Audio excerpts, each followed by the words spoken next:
வணக்கம். செய்திகள் வாசிப்பது சரவணா. ஆம்பூர் அருகே அதிமுக ஒன்றிய செயலாளரிடம் ஆவணமின்றி கொண்டு செல்லப்பட்ட 1 லட்சம் ரூபாய் பறிமுதல்.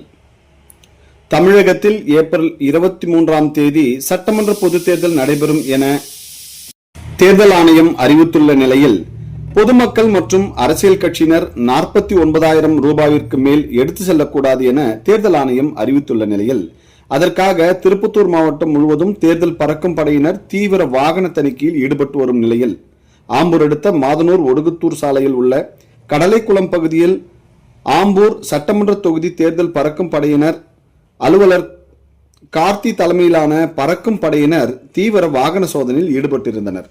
அப்பொழுது அவ்வழியாக வந்த மாதனூர் அதிமுக கிழக்கு ஒன்றிய செயலாளர் ஜோதி ராமலிங்க ராஜாவின் காரை பறக்கும் படையினர் சோதனை செய்தபோது அதில் உரிய ஆவணங்கள் இன்றி 1 லட்சம் ரூபாய் கொண்டு செல்லப்பட்டது.